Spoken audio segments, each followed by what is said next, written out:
and so we'll still continue to do that.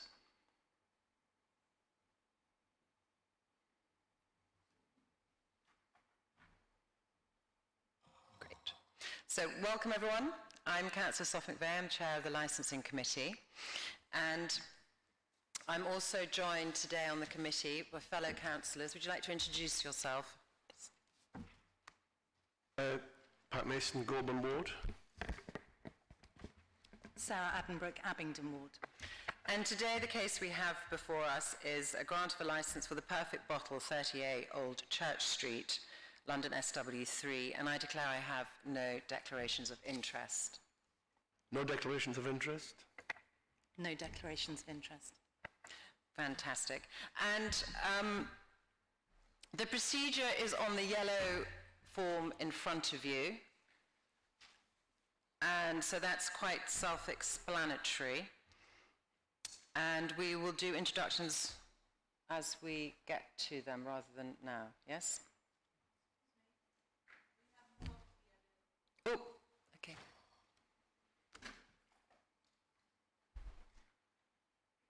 Thank you, Ms. Mahaffey.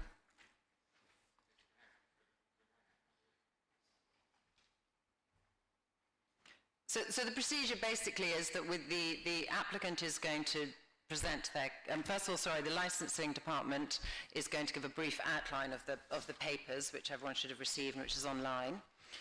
And then the applicant is going to do their proposal, the committee will ask them questions, and then all other parties can ask them questions.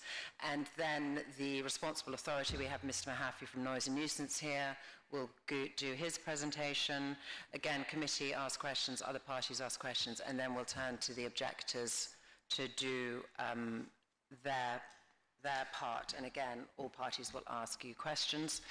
And if I could just remind everybody that we have obviously read all the papers here, so please draw our attentions to any points, and please can we not do too much repetition, please, and then we will get to the salient points. So we're ready to start, Mr. Phelan? Fantastic, thank you. Thank you, Chair. Good morning, all. Today's application has been submitted by the Perfect Bottle Limited for the grant of a premises licence at 38 Old Church Street, London SW3 5BY. Today's application for the grant of a premises licence seeks the sale by retail of alcohol off the premises from 8 AM until 9 PM, Monday to Saturday, and from 8 AM until 7 PM Sunday. On sales of alcohol are sought from 11 AM until 8:30 PM, Monday to Saturday, and from 11 AM until 9 PM on Sunday. The hours in which the premises are open to the public are from 11 AM until 9 PM, Monday to Saturday, and from 11 AM until 7:30 PM Sunday. Following discussions with a local residents association and in speaking with responsible authorities, the applicant has amended their application to remove the external seating area situated along Old Church Street to include additional conditions and to reduce the hours originally sought to those outlined in today's papers. This application has attracted a representation from Mr. Keith Mahaffey, an area senior officer for the Council's Environmental Health Noise team. Following discussions between the applicant and Mr. Mahaffey, the applicant did agree to include, as part of their application, those conditions requested by Mr. Mahaffey. A summary of the agreed conditions can be found on pages 27 and 28 of today's papers. A further 33 representations have been received, which oppose this application. This includes a representation from the Old Church Street Residents Association. A summary of these can be found on pages 7 to 10, with full copies attached at Appendix D on pages 32 to 79. Council records indicate that no complaints or temporary event notices have been received in the preceding 24-month period. Finally, I can confirm that one objector has withdrawn following the dispatch of this report, leaving a total of 32 valid objections. That concludes a summary of this application. I'll leave it there for now. Thank you. Thank you very much, Mr. Phelan. So how many have withdrawn their objections?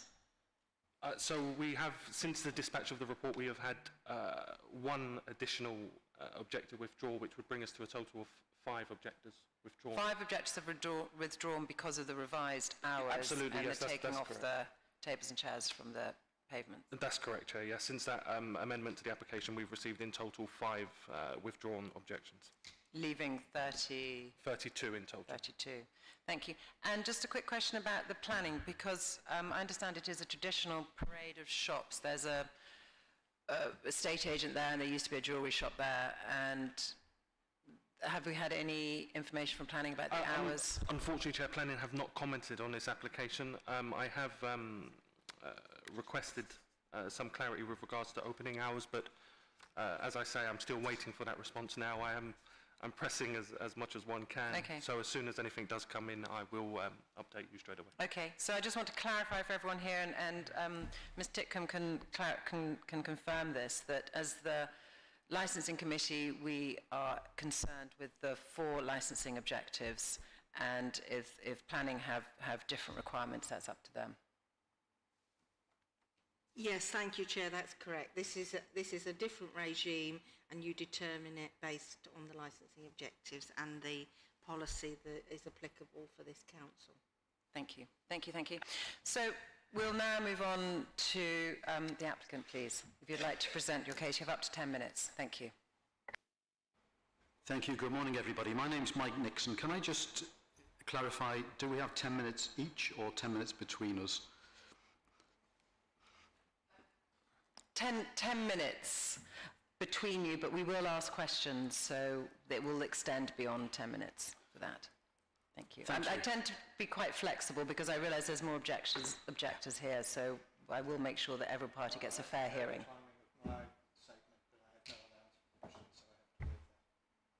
I didn't hear that, sorry. I know the timing of my statement, Okay, perfect. but questions could go on for... Okay, perfect. Thank you. My name is Mike Nixon from In Confidence Licensing Consultancy. With me today is James McCormack, Director of the Perfect Bottle Limited. James is also to be the designated premises supervisor. This is an application for the grant of a premises licence for the Perfect Bottle Limited for 30A Old Church Street, operating essentially as a fine wine shop at ground floor and basement level. As you've heard, the original application was to include possibility of tables and chairs on the pavement. That has been removed from the application. Following concerns raised by local residents and the many discussions that James has had with representatives of the local community, the hours of operation of the shop in the evening have also been reduced. James will be able to tell you much more about his meetings and discussions, and I must say, I've never known a client, an applicant, to have gone to as many lengths to reach out to residents in this way as James, something that was also recognised by Sarah Ingham of the Old Church Street Association and can be read at the foot of her letter of representation on page 32. Because of the limited time we have for all submissions today, I would hope that the committee and the objectors would read and consider the letters that we sent on the 18th of August that are shown on pages 80 to 82 of the hearing bundle. The original application, which has proposed an opportunity for potential off-sale customers to be able to purchase samples of fine wine, has attracted no opposition from your responsible authorities except from Mr. Mahaffey. But even he should now be satisfied because the extra conditions that he's proposed have been accepted and will be fully adopted should this licence be granted. Those extra conditions are shown on pages 6 and 7 of the bundle. The police, who are the go-to authority over crime and disorder, are happy with our proposed conditions. They, like the other authorities, recognise that the application is consistent with your statement of licensing policy, the Section 182 guidance, and they reflect industry best practice in the promotion of the licensing objectives. The conditions shown from page 2 are comprehensive, they are measurable and enforceable, and if James failed to comply with any of them, he would be committing a criminal offence. Virtually every off-licence in the country has a legal right to allow someone to consume a sample of wine in the shop, as long as it's free. Think of a Majestic wine shop, for instance. They have a sampling area. But when wines on offer are particularly good, it is reasonable for a sample to be sold with the intention that ultimately a bottle would be purchased. Hence, the application is for on-sales as well as off-sales of alcohol. This was never going to be a wine bar as such. James will explain further. So your discretion has been engaged and this hearing required because of outstanding representations from interested parties. I would hope that the residents can see beyond their initial worries and keep the application in perspective. This fine wine shop will not operate late into the evening. It will not sell cheap wine. It won't have Deliveroo-type scooters toing and froing from the shop to satisfy a desire for on-the-spot booze-to-you services. The conditions and the commitments will not allow that. James or anyone else would not want that. I'll be happy to talk through any of the conditions if you wish, but they are comprehensive. They meet each and every risk to the licensing objectives.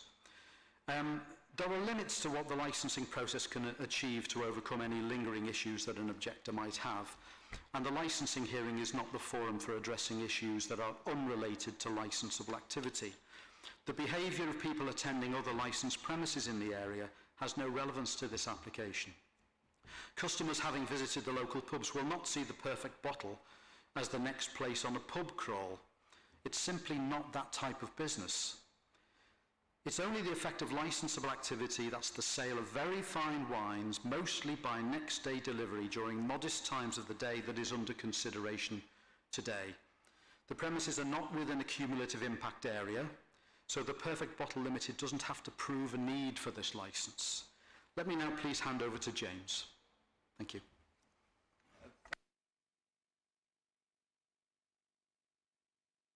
Thanks for the committee and to the objectives whom I've had some good discussions. The detail of the businesses in the application, but one of the difficult things to understand is this, what we carry would represent about 1% of the fine wine market, and it's roughly between £750 a bottle. I have to tell you that there are hundreds of wines that sell above that price of 750, out of my reach, I should say. And I think we made an error in describing it as a bottle shop and micro wine bar in the first place. We changed that with some input from Sarah and David. And so the notion of a wine gallery and tasting room, I think, covers it better. We realised from the outset the residents were going to have some issues. I reached out to Dr. Sarah Ingram, who's the head of the association. She kindly saw me and with David Corn. We had a very constructive meeting. They, I think, were warmly positive about the project but raised some concerns and made some suggestions to amendments. I discussed with Keith Mahaffey some of the concerns, and PC Davis. There was a consistency about these concerns, and noted there was 33 objections. I've read them all, and I would say that most were a fair comment. Some were maybe a lack of understanding what the business was, which could be down to us to explain it better, which I think we've done. So we looked at all of those responses, and as Mike said, we responded in detail to all objectors, and there was 5 main issues for me. Firstly, I sought to explain the nature of the business in more detail, and to say this is not low price, not high volume stuff. There won't be lorries delivering pallets of wine. If we were hugely successful, we might have a delivery of 1 case of wine a day. And that means there would be no blocking of the street, there would be no lots of unloading or anything like that.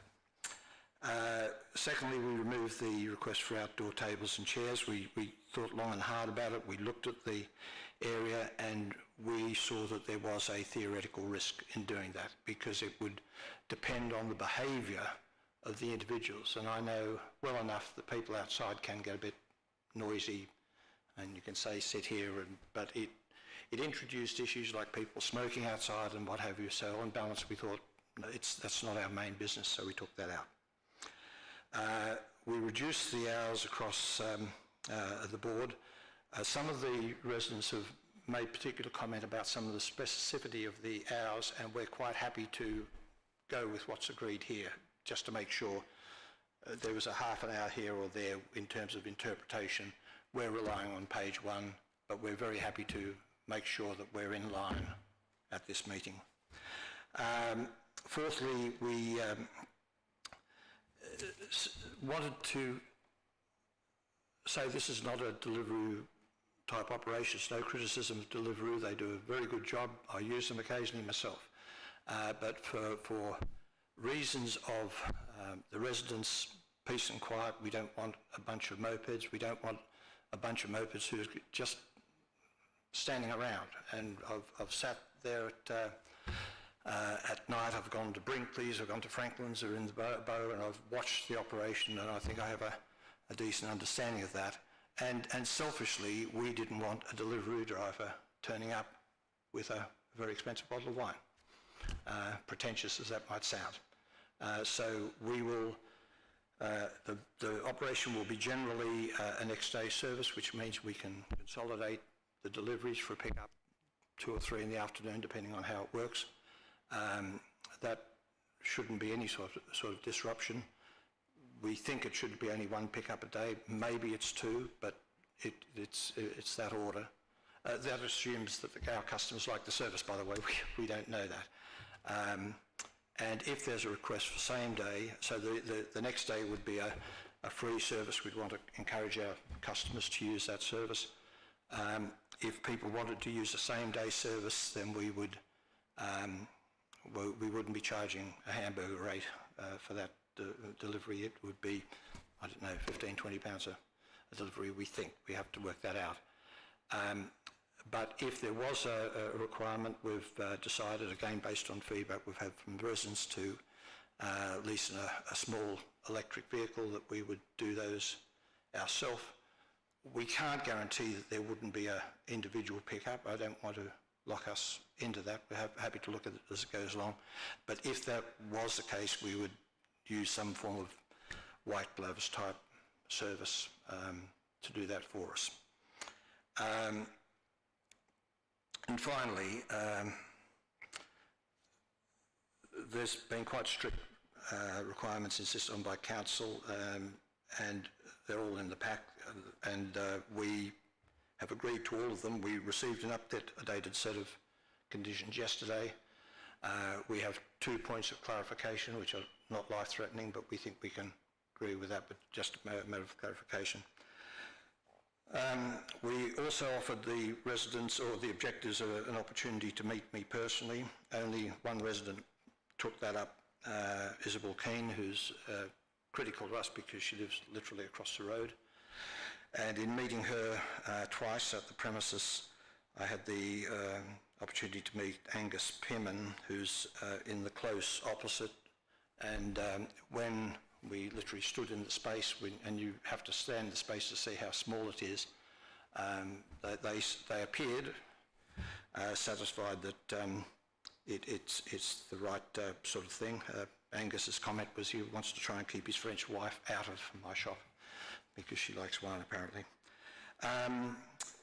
Then Keith Mahaffey introduced me to Adrian, and who kindly set up a call with Jen and Suzanne on Tuesday.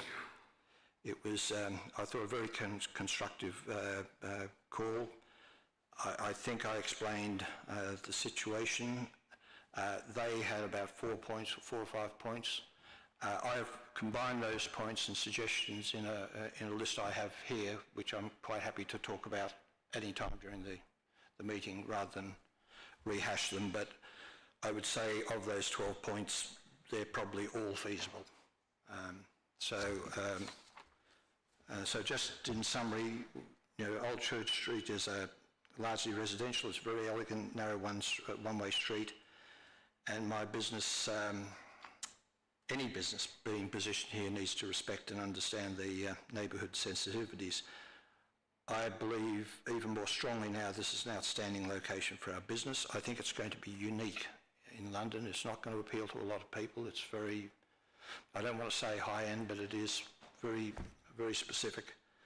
And it's absolutely not a destination wine bar. We want to have the opportunity for people to have a glass, but if you sat in the space, there's no wine, there's no bar in the place. It's effectively a shop. Are you almost at the end? Because I'm- we're going I'm to 1 desperate to minute- ask you some questions. I'm 1 minute away. We just our intention is to enhance the local environment. We intend to be good, considerate and responsive partners with our neighbours, and we hope they'll become friends and customers of the shop. Thanks very much. Thank you very much. Thank you both of you for clarifying your ask. And I'm very pleased that you have reached out to residents, because in this committee we always encourage that, because everyone has to live cheek by jowl with everyone in this busy borough that we live in. So thank you for doing that. But I would like to kick off with a question, please. You talk a lot about your business, but I know nothing about your business. I tried Googling it. There was nothing in our pack. Normally when we have a new grant in front of us, we get, if it's a restaurant, we get the menus, we get a kind of a sense of it. I hear what you're saying. We all hear what you're saying, but it's very hard to really understand that. So a little bit more would be great. And how long have you been established? Why have you chosen to operate a licensed business in an unlicensed premises? In the fine wine business, and if you imagine that the fine wine business is probably only 10% of the market anyway, and of the fine wine bar, we have a very small part of it. It comes out of a sense of frustration. When you try and buy a very fine wine, there's merchants like Farrs and Jusserine and Brooks and Corney and Barrow and Berry Brothers who will sell you fine wines, but in units of 6 bottles or 12 bottles, and you usually have to wait some time for it. So it becomes a very exclusive thing, and if you're a wine lover, it's kind of frustrating and very expensive to participate in that game. So I could say honestly that came out of a frustration I had, and that a lot of my friends had, saying it's very difficult to buy single bottles of very fine wine, unless you go to Harrods or Selfridges or Hedonism and pay an absolute fortune for them. So you're an established business? Sorry? You're an established business? No, this is a new business. Right. And in fact, one of the difficult things in explaining it is this is a very niche business. We're not, it's difficult when you talk about money for a bottle of wine like this, but a lot of people regard that as a sort of a work of art. If you look at it as a work of art, it's something that people want to try on occasions. And funnily enough, talking to some of the residents, they'd say, well, I wouldn't use that service. And then they say, oh, well, I might use it at Christmas, actually. And we would like to have a couple of thousand customers who use us once or twice a year. That's the sort of issue. The way we've constructed it, if it helps to understand that it's very unique, is the wine world is divided into quite a number of very specialist regions. So you might hear of the terms like Margaux or Burgundy or what have you. And we've used a process by identifying firstly the best vintages, best regions, the best wineries in that region, the best vintages of the wineries in that region, and the highest scoring in this end of the market. So Mr. McCormack, I'm going to cut you off there because fascinating though it is, what you really want to know. And I understand you're passionate and about wine. So I just need to understand how the business is going to work, because it's just a process of selection of very fine wine. So if someone was not an expert, they could come to us and we could say how much you want to spend, and this will satisfy your needs. So if you went to a normal shop, you'd say you're relying on someone to not give you a dud. We kind of curate, if you like, the wine, so what you get will be good. Okay, understood that. Thank you. I might come back to that in a minute, but I know that there's some questions from other committee members about other aspects. Well, actually, my questions are really along the same lines. I'm really struggling to understand this business model because it just, there's nothing there. There's nothing to show us really what your plans are. And do you have any experience in that market, which is a very niche market? Yes. I just can't understand why this location fits. Well, there's two questions there, and we have a very detailed business plan, which I'm very happy to share at some point, but it is an unusual business in that it's very specific. We are not here to stock your cellar. We're not here to give you cheap barbecue wines. We're not here to do any of that. We're saying when you want to get a special bottle of wine for whatever reason, an anniversary, a Christmas, a present, whatever it is, you can come to us and we'll supply those single bottles to you next day rather than you waiting a week or two, rather than you having to buy a full case and that sort of thing. These are very specific wines, and the model is difficult to understand because it doesn't really exist at the moment. So that's the first thing. Why is the location important? Well, it's an ideal size. We're not looking for a big shop or warehouse. You know, we don't need a lot of space because our bottles are more valuable, if you like. So it's the only equivalent I could say is in Berkeley Square. There's a place called Hedonism, which is a large shop, very expensive wine. It's huge, but they also do bulk wine as well. Why Chelsea? Without it sounding pretentious, I live in the borough. Without it sounding pretentious, it's a nice location for this sort of the feel of it, and the shop is nice. There's never going to be a perfect site. Thank you, Mr. McCall. I'd still question the location, but we'll come back on that. Thank you. Okay. Yes. Thanks, James. Since quite a number of the objectors mentioned the delivery courier, they identified what you said would not happen. Let me start with that first, because in your management, in your statement starting at page 23, you say that you effectively will directly employ people or a vehicle that will deliver to the person's premises. Can I just clarify, what you mean is you will never use Deliveroo or any of these companies to do that? I could say unless Deliveroo introduced a premium service of some description, that would be our intention. This is not a hamburger or a pizza delivery operation. We want it delivered by someone who's, appropriate to the product. I've got to be careful with my words here, but Deliveroo doesn't fit our model, and for all of the residential reasons as well. Right. Yeah.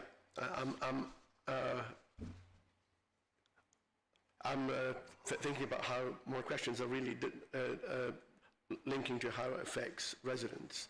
The other thing is, of course, if someone comes to pick up, you mentioned someone might come to pick up, they could come and pick up in any vehicle, and of course you have no control of that. You sounded like you understood what happens when courier companies turn up. We have them in our areas, and so on. So your staff, of course, will deal with that. You say. Sorry, my voice is a bit cracking because I'm suffering from asthma today because of the bad air quality. So my brain is a bit,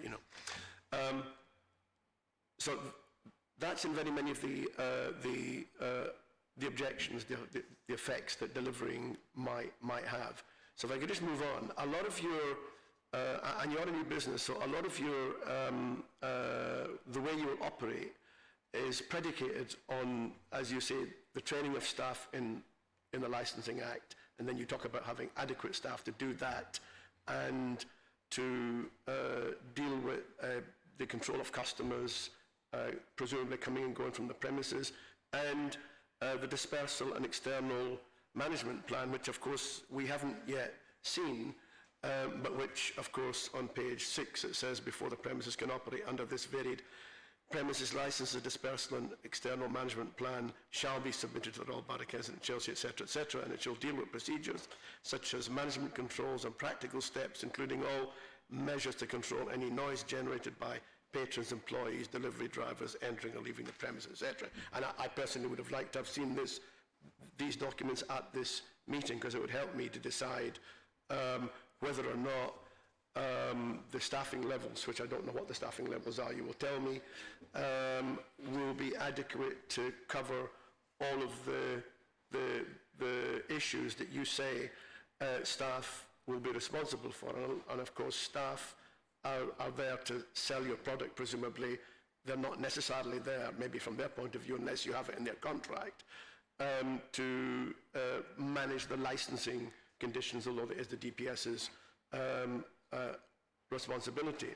And so, will there be, so the number one question, will there be adequate staff, and do you know what the adequate staff might be to deal with all of these different issues?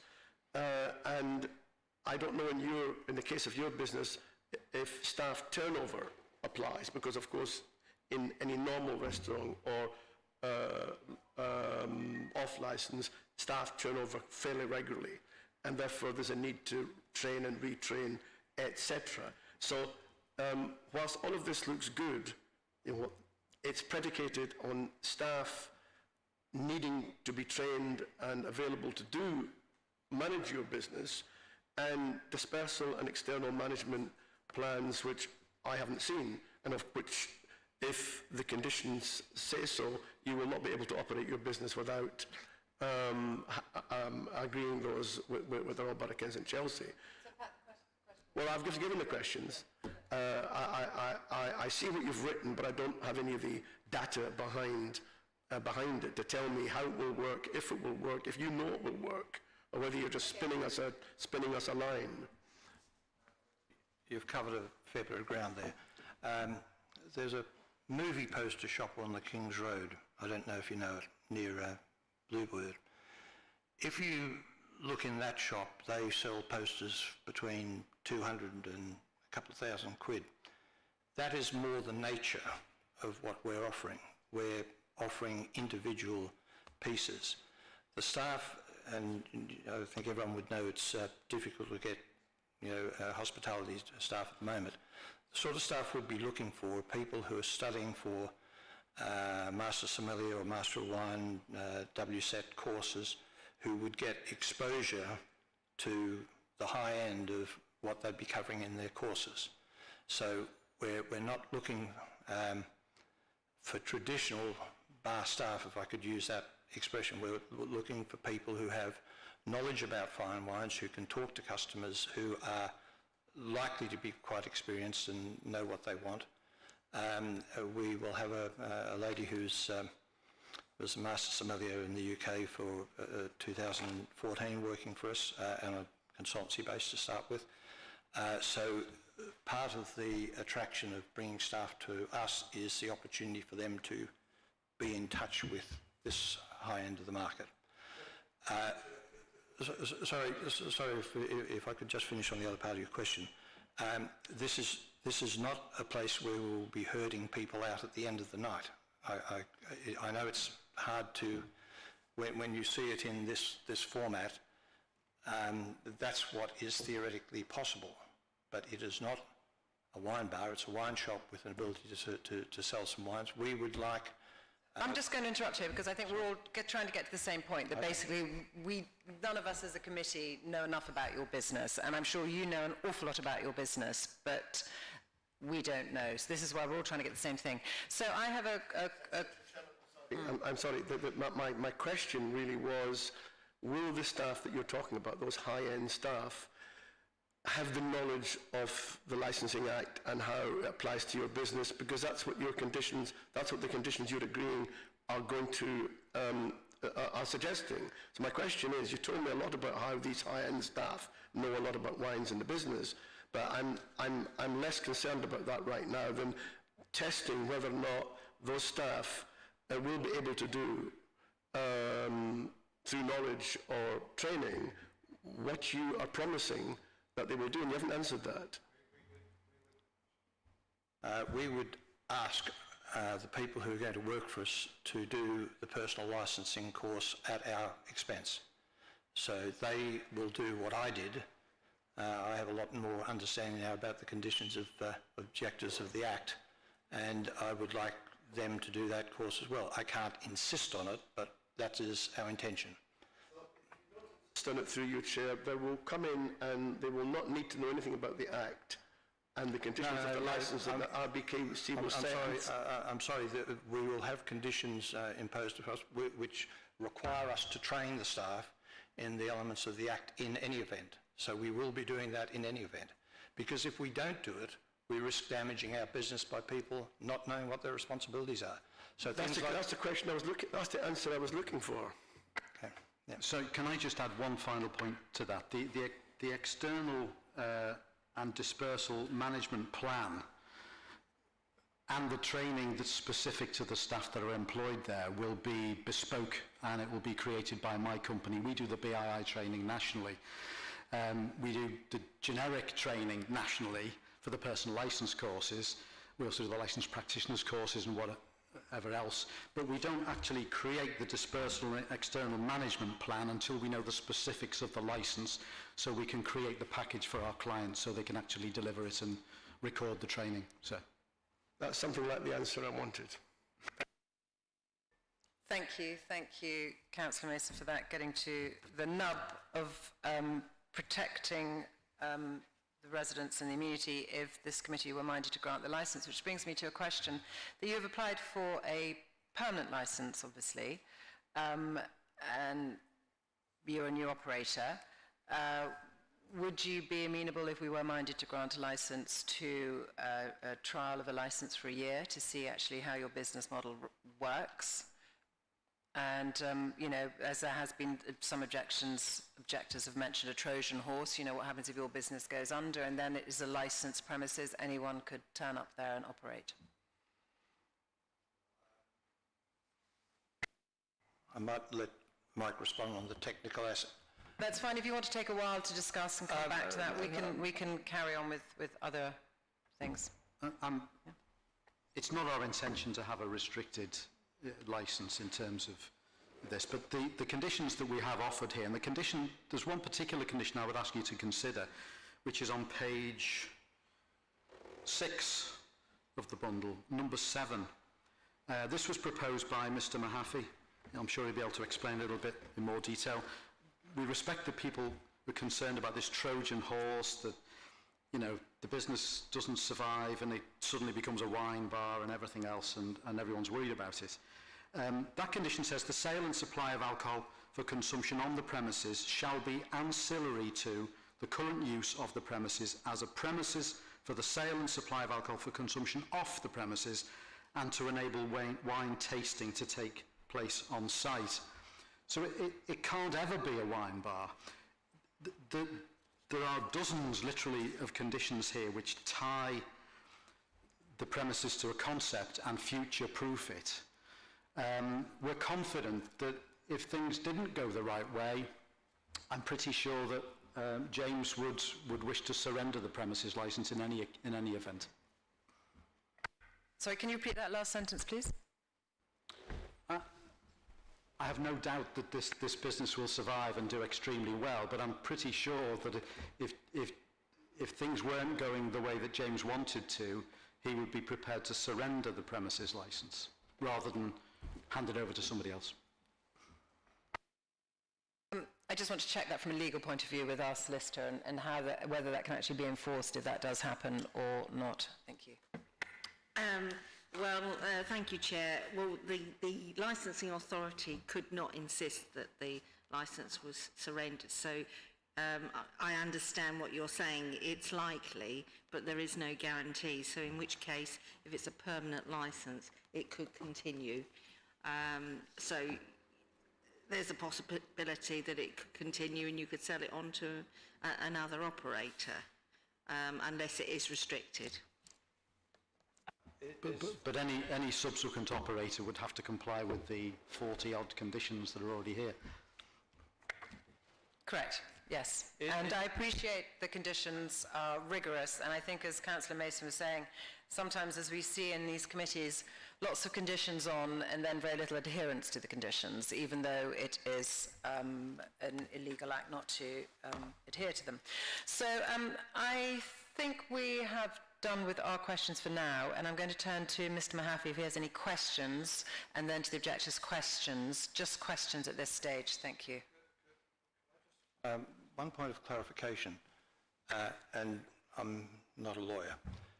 Is there a way, you say you can't enforce the handing back of the licence, but is there a way that we can commit to that? Yes, well, as the chairman suggested, they're concerned about this operation and there have been representations. So one suggestion that the chair made was that you could ask for a time-limited licence. At the moment, you've asked for a permanent licence, but we've had applicants, particularly over the last year during the pandemic, who've said, we don't want a permanent licence, we'll have it for a year, so then we can convince you that we're running it properly, and at the end of the year, you then have to reapply. So it's a time limited. Now, the committee can't force you to do that because you have applied for a permanent licence. But you as an applicant can say, well, I'll accept I've changed my mind, I'm going to amend my application so that it will be for 1 year. Okay. My concern is that in the startup we'd be learning a lot about how it went on. I have no difficulty in saying that if we felt the business wasn't going to work and we stepped away from the premises, I would be happy to make sure the licence was handed back in whatever legal format that, so the thing that would concern me theoretically about have a time restricted licence is we won't know for at least a year or 18 months whether this model is successful. Yes, I understand that. Unfortunately, from a legal point of view, the surrender is a matter for you. The licensing authority cannot insist on that. I mean, one other alternative is you could say, well, rather than, if you were thinking, well, I've heard what is said, so I might be willing to accept a time-limited licence. You could say, well, a year doesn't give me long enough. I need at least 18 months, 2 years. Then that could give confidence to the committee and the residents that you've got it for 2 years. It will give you time to run it to see whether it's a viable business. And then if it doesn't work, then it would come to the end at the end of 2 years. You'd have to reapply. You'd have to go through the whole process. I want to make that clear. But that is an alternative. It's something that you can consider. I mean, if you wanted a few moments to adjourn.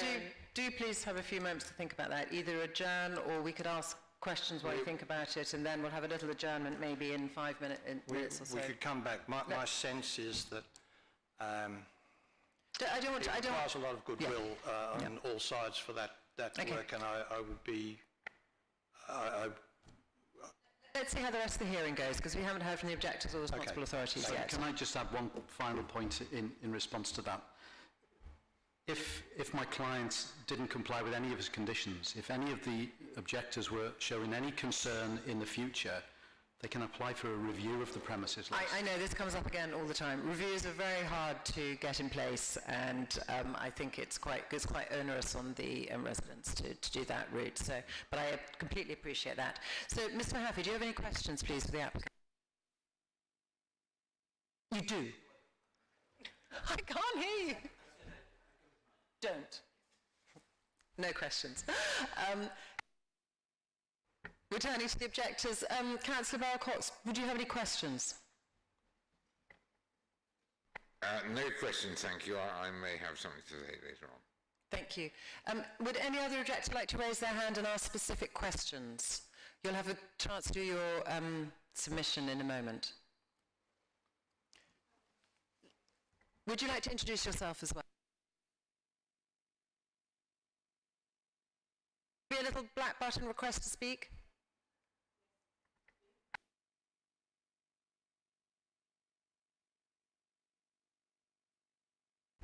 Thank you. Sarah Ingham of the Old Church Street Association. May I ask a question of the solicitor, please? Would that be possible? It's the matter that I raised in my objection about the Trojan horse aspect of this. Mention was made earlier of a parade of shops in that section of Old Church Street. It is not a parade of shops. There is, this premises is part of a redevelopment, a very upmarket redevelopment, it must be said, including a £9 million townhouse, unbelievably. And so we've got to see it in perspective, in the perspective of it being located in such a residential area. And this is why there is concern that if these premises don't work out, that someone other, another licensee, potential licensee, will come along and say, and point to the history and say, RBKC granted a license before, why shouldn't I be able to get a license myself? And we are in the most historic, wonderful street in Old Church, in Chelsea practically. This is why there have been so many objections, and people guard it very, very jealously. And it's a very narrow street, and it's already facing huge disruption. Sorry, Sarah, your question, because we'll get on to you. My question is the Trojan horse. Are you setting a precedent for future licenses? Thank you. In terms of precedents, each application is determined on their own merits.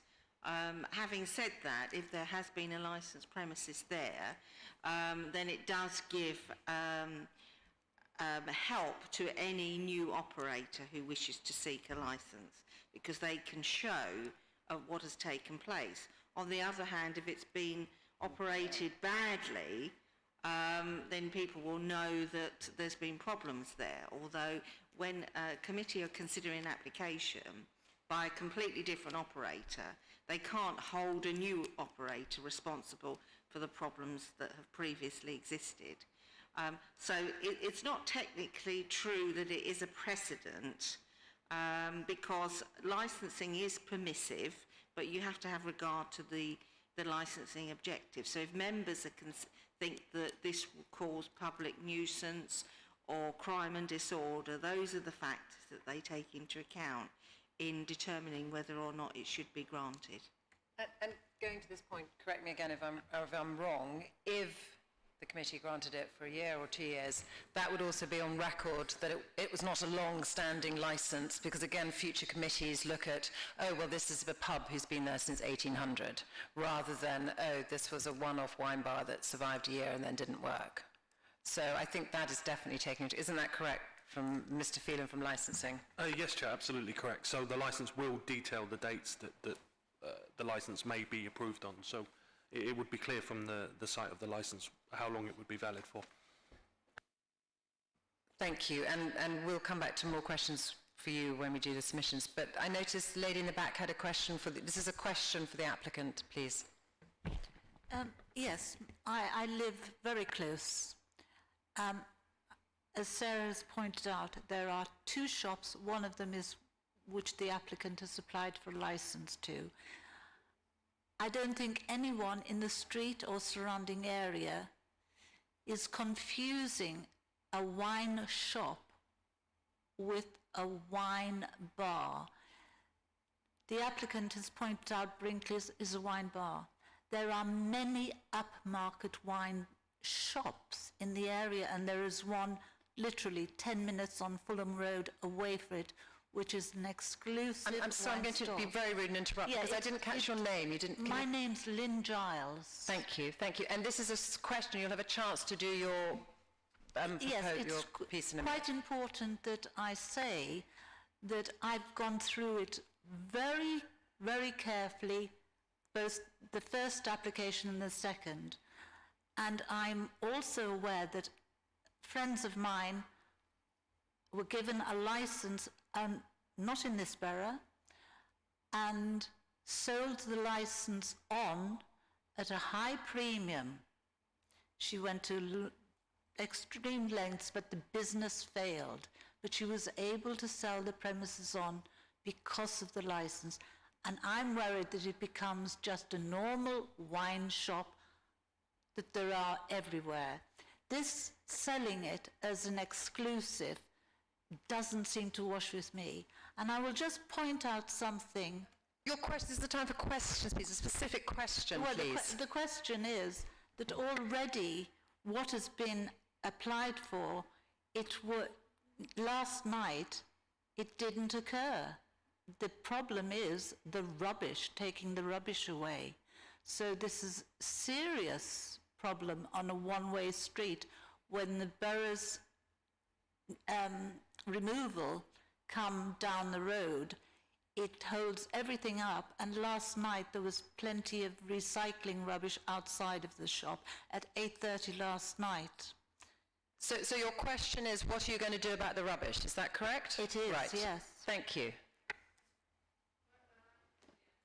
I can just answer that the applicant are proposing to offer a condition about rubbish, that they don't deposit it outside between a certain time of the night, and that the collections will not take place between 11 and 7 a.m. The only other point I would make about whatever happened last night is we haven't signed a lease on the shop.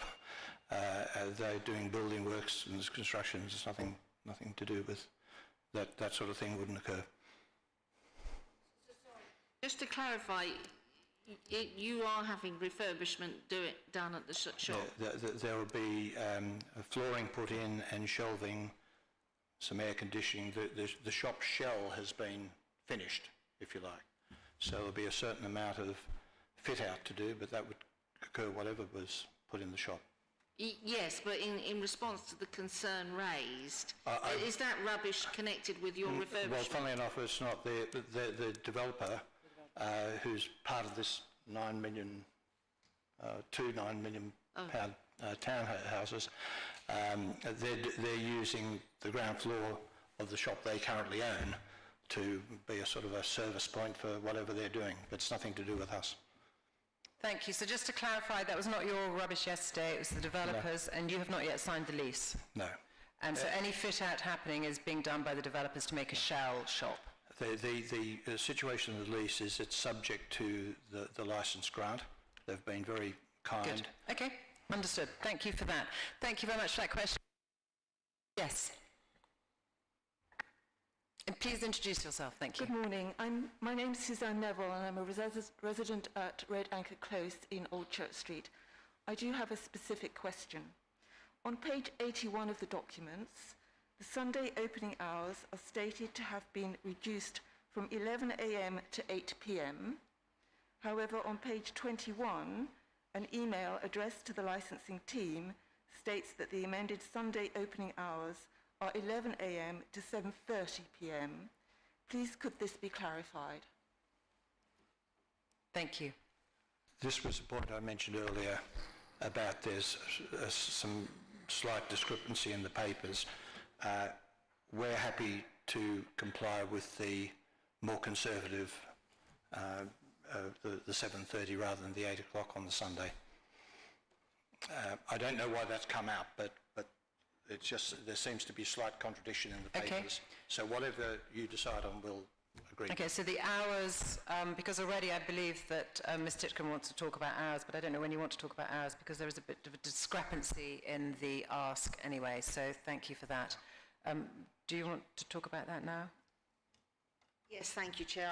I can just mention that there is a bit of a discrepancy because whilst the alcohol sales on the premises have been requested to start at 11 a.m, the off sales have been requested from 8 a.m. in the morning, but the opening hours are only starting at 11 a.m.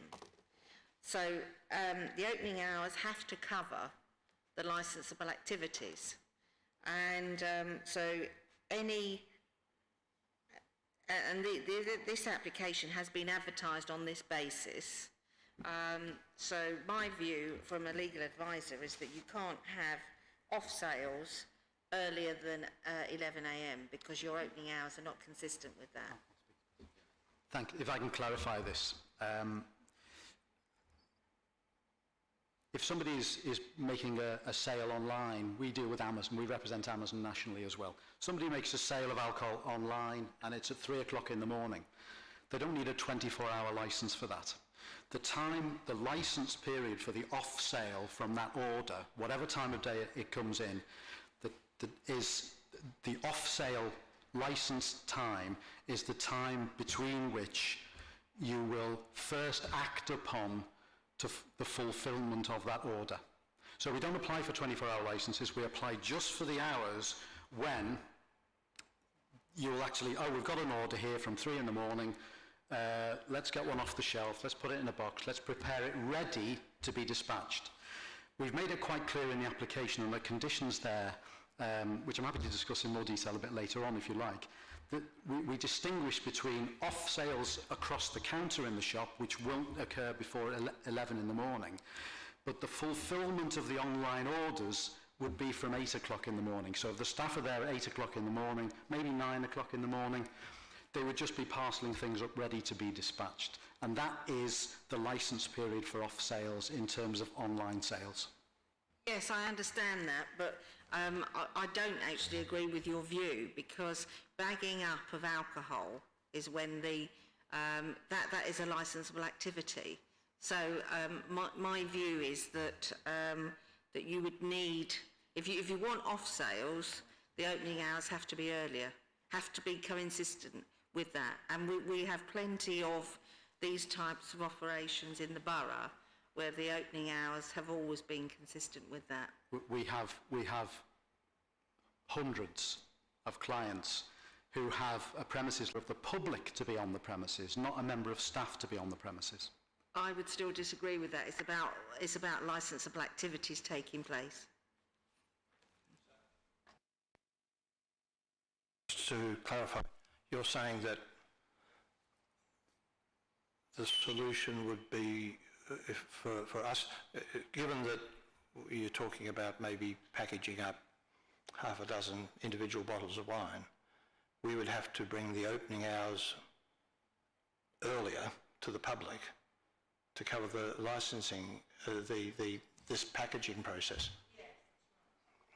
I mean... At the moment, I mean, my advice would be that they can, if they're minded to grant the application, it would have to be consistent with the opening hours. And so the start time, and it's the start time that's the problem, would be 11 a.m.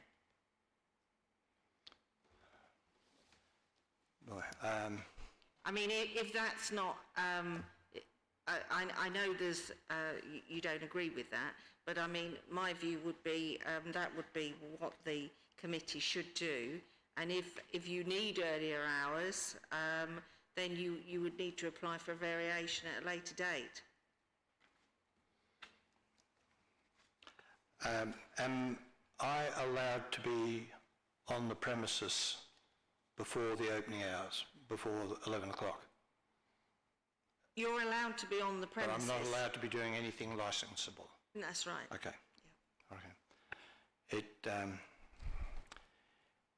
It sounds a bit bizarre to me, but if that's the law, I guess that's the law. But it's obviously I haven't got time to dig out the case law on this, but it's quite specific. Section 182 of the Licensing Act makes it absolutely quite clear that the fulfilment of an order is the licensable period for the off sales, and you don't have to be open to the public for that fulfilment to take place. It clearly doesn't.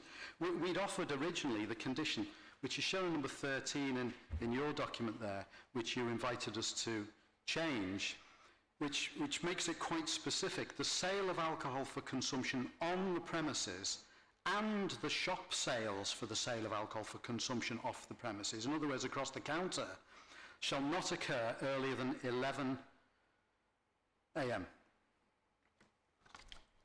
And we wanted to keep number 14 there, which says, but the fulfilment of online and telephone orders, i.e., and we define it, the selection and preparation for dispatch may occur between the hours of 8 and 9 p.m.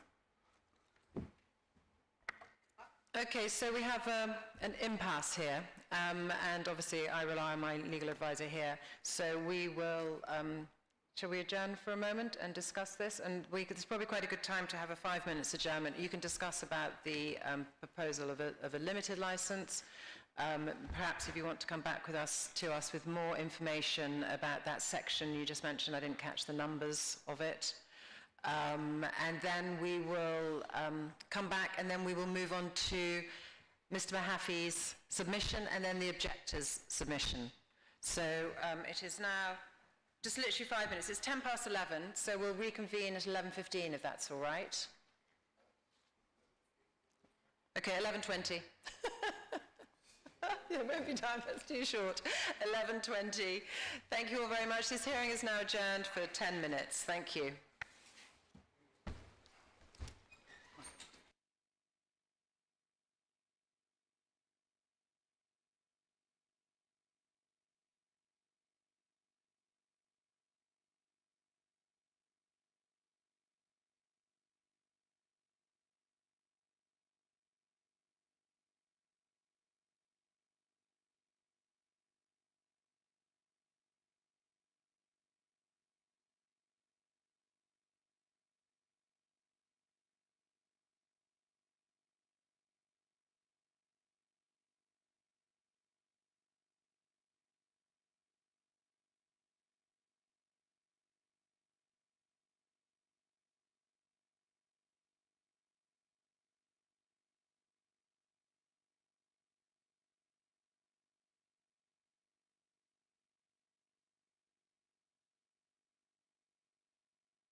Anna, are we good to start? So I'm now reconvening the hearing, the licensing hearing for 38 Old Church Street, The Perfect Bottle. And before we adjourned, we were discussing moving on to Mr. Mahaffey, Noise and Nuisance. And if it's all right, Mr. Mahaffey, we're just going to get Councillor Barrow-Cox to speak on behalf of the objectors before you, if that's all right. Should we do it now? Yeah. Okay. Councillor Barrow-Cox, we're just going to assume we did adjourn for a reason. We're going to come back and ask you if you've had a chance to talk about a time-limited licence. Well, there's two questions you ask. The licensable activities, we have a reservation about the interpretation of it, but if it stands and falls on the licensing activity starting at 11 o'clock, then we'll agree with that. It surprises me a bit, but that's we'll agree on that. As far as the short term, if that was the absolute thing on which this stood or fell, then we'd discuss it. But I think that a limited licence is, on the face of it, too onerous. You know, it's. No, I'm sorry, I didn't catch that. A limited licence is what? Is too onerous on us. Yeah, to have that pressure on us for 12 months when we're going to be loss-making in the first place, not knowing. You know, there's a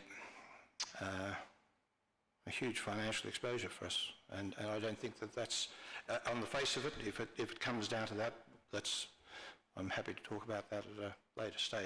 Okay, just to clarify, thank you, because as a committee we retreat to a closed session afterwards, and we have to look at the evidence before us and the asks before us. And the ask at the moment is for a permanent, forever licence. Yeah. And we would then, in that case, only have two options before us, to either refuse or to grant or to amend the hours and all those things which are discussed. If you give us a third option, which would be to look at a time-limited licence. If you give us that permission to look at a time-limited licence, we will look at that along with the other two options as well. I just think there's one important thing to consider here maybe in your deliberations. We've heard today about the developer and the landlord who is selling an £8 million and a £9 million townhouse, which are immediately behind this shop. This is the same developer that is giving the lease to James. He's not going to allow something there that's dodgy, that's going to affect the value of the properties that he's trying to sell next door. And the lease, it's right to say, is initially for 3 years. The lease is for 5 years. There's a break at 3 years. If you're saying that we should have some insurance on this, then I would consider a 3-year limitation. But I have to say that seems a little on the harsh side. But if that's Okay. a reasonable offer, then we... Okay, understood. I mean, you are looking at a premises that is unlicensed at the moment, Yeah. and you are proposing to run a licensed business. So, you know, you've gone in with your eyes open on that front. Okay, so let's now move on to Councillor Barrow-Cox, please. Thank you. Madam Chairman, I'm very grateful to you for allowing me to dump the queue. I will endeavour to be brief, because I think there are other people who also wish to say things, and I apologise in advance should I need to turn my rotten machine on, but we'll see how things go. The first thing I'd like to do is to emphasise and echo the remarks made by Dr. Ingham. This is a residential area. There are some shops around, but they're not a parade. We're talking narrow streets, a very quiet residential square, and it's not going to take much to have an adverse impact upon the quality of life in that area in terms of public nuisance.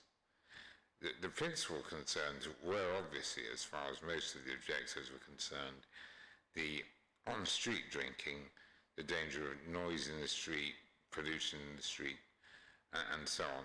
That has largely been abated by the amendment to the application. There are still outstanding issues in terms of public nuisance. Those relate, as far as I understand it, principally to deliveries, on which I have to say I've had very useful discussions with Mr. McCormack, and I take a lot of comfort from that. The entry of footfall to the shop, which is going to be more than it would otherwise be at any of the residential addresses, and principally the tasting evenings. Now, I've noted that the committee has pressed the applicant on the business model. I haven't really dwelt upon the commercial viability of this application. I'm not sure that's for us to reach a view on, and I'm not sure I could in any event. I mean, I would be surprised if selling many bottles of wine would really cover all the overheads, including what's probably a horrible rent, but that's Mr. McCormack's problem, not mine. But one aspect of the profit generation is on-site tasting sessions. And this, I think, is of particular concern to residents. Because, yes, you may only have 6 or 12, whereas the application says 16 people on the premises. But these are small premises, and it could get very noisy. Now, at the good end of that is we've had a very good discussion with Mr. McCormack, or James, as I think I've been calling him, and we discussed the possibility of a condition where there would only be one tasting per week of 6 people, with 2 people on the premises, and 2 12-person tastings in the course of any given month.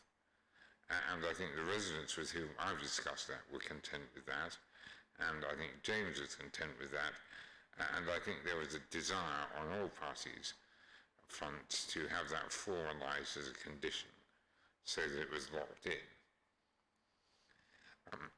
A second concern was that the residents wanted to have regular engagement with the premises. And in that sense, yet again, it looks like the residents are pushing an open door. The residents' desire is to have an annual meeting between residents and the operators. The operators talk about leafleting, WhatsApp group, and so on. But as the applicants have said, they view the residents as a potential market, and they're going to want to stay in touch with them anyway. So that is another possible condition, yet again, to lock in. And the third one is the footfall on the premises. People milling around, doors slamming, people standing outside, and so on. We felt that might be addressed by a condition relating to having a buzzer on the door or a self-closing door, and yet again, that is something that the applicants seem willing to take on board. There were a further 4 considerations which we asked the applicant to consider. We didn't feel they could be conditioned. Sorry, I'm going to have to break for 30 seconds. Microphone off.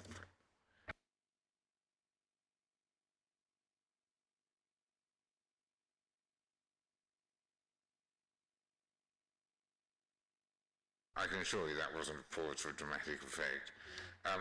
There were 4 other aspects that we felt would mitigate concerns, but couldn't be really insisted upon as a public nuisance criterion.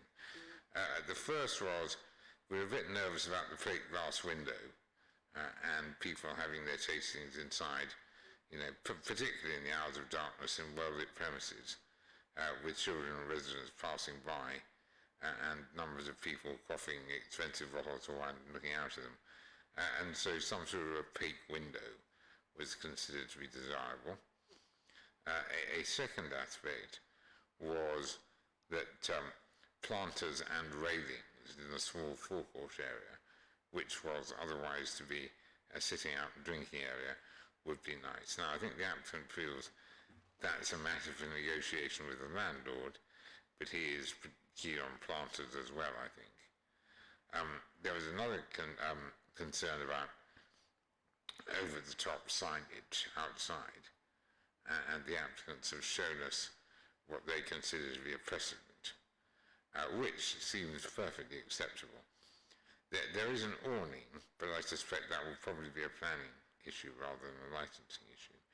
And I regret to say that I've forgotten what the fourth one was, but I'm sure that Miss Neville will assist me with that in due course. Therefore, what I think I'd say in summary is the residents have been very practical and constructive. Mr. McCormack has happily engaged with them. From the residents' point of view, I feel most of the outstanding concerns, so long as they are recognised and locked in, have been addressed, if not necessarily dealt with, because that needs to come further down the line. And I would reiterate that the sensitivity of the area in the context of public nuisance is very much a concern for residents. Thank you. Unless there's anything else I can assist with.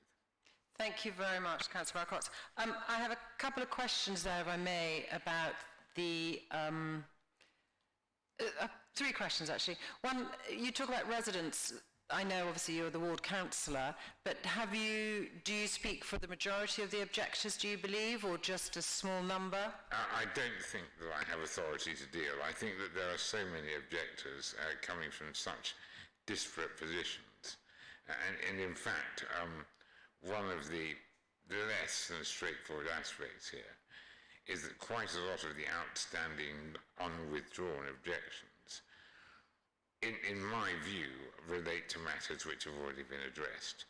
And there have been long-term and serious concerns of varying public order, but certainly public nuisance, from pre-existing licensed premises in the area, which have raised a reputational issue for any licensed premises in the area. Now, there are currently no other licensed premises, as I understand it, in the area, though there will be soon, maybe. And in any event, that's not really a relevant consideration. And furthermore, the principal concern of on-street drinking has been removed. So I suspect that there are actually a number of objections out there, unwithdrawn, which are effectively moot. But nonetheless, I can't withdraw those objections on behalf of residents. Thank you, that clarifies that. Thank you very much. And if I could just ask either yourself or the applicant, you mentioned about the tastings, that I'm sure can be a condition, and just to clarify, I understand it was suggested 1 per week of 6 people, and then 2 tastings per month of 12. So would that be in addition to the 1 per week of 6 people, or so potentially 2 weeks could have 2 tastings in? I can take that, and I should probably clarify. I think Mr. McCormack will want to clarify himself in due course.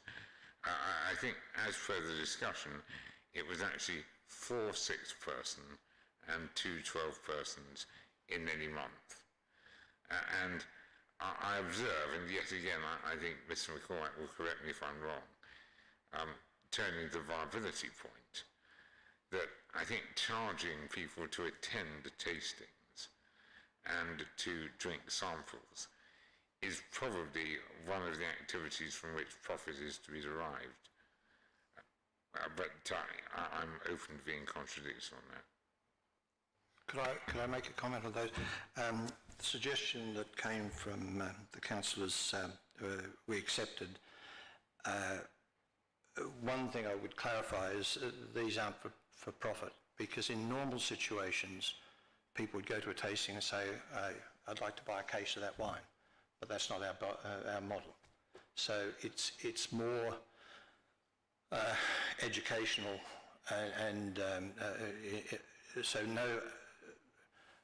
Firstly, I don't think we would have anything like that number of tastings, but because people wanted it in the regulations, I'm happy to do that.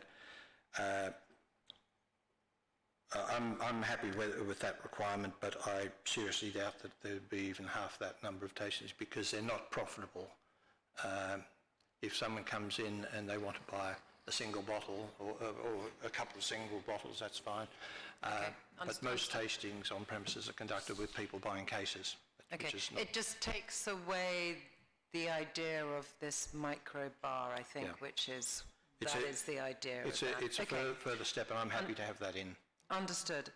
Thank you. Any questions? Bear in mind that we are got other objectors who are going to speak. We're going slightly out of order here, so I don't know whether we want to say I've got the one, questions. as Okay. this Adrian is here. Adrian, you mentioned the on-site wine tasting, concern about that, which they said it will be a maximum of 16, might not be 16, and you said it could get very noisy. If you have been part of the discussions with the applicant, with the residents or yourself, are you aware, do you know if the premises, they said the premises will be properly insulated? I mean, given this is a newly built premises, I have no idea if it's been built to a proper insulated standard so that it doesn't, and sound doesn't reverberate to adjoining premises. Did you have you had any discussion about that?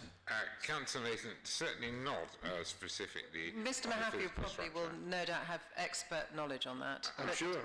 What I would add is that Mr. McCormack has informed me that even though the numbers say 16, it would be virtually impossible to get that many people onto the premises. And I can't speak for the physical structure, I'm afraid. They ask, of course, is because if it was soundproof to a standard that would contain the noise, then it would contain the noise. Okay, let's get Mr. Mahaffey to answer that. Madam Chairman, what I would say is the fact that this is a new planning application. This is a planning application, and this planning application, we were able to put a condition on that the sound insulation should be, there should be a higher standard of sound insulation between residential and commercial. And as a result of that, it's usually a 10 to 15 decibel enhancement of the building regulations. So it's what we use in all sorts of premises. It's also not a premises where there'll be playing of loud music. It'll be only conversations and things like that. And a standard of 10 to 15 decibels above the approved document E in the building regulations should be sufficient to attenuate that sort of level of sound. Thank you. Thank you, Mr. Mahaffey. Thank you. Good question. We're slightly out of order here.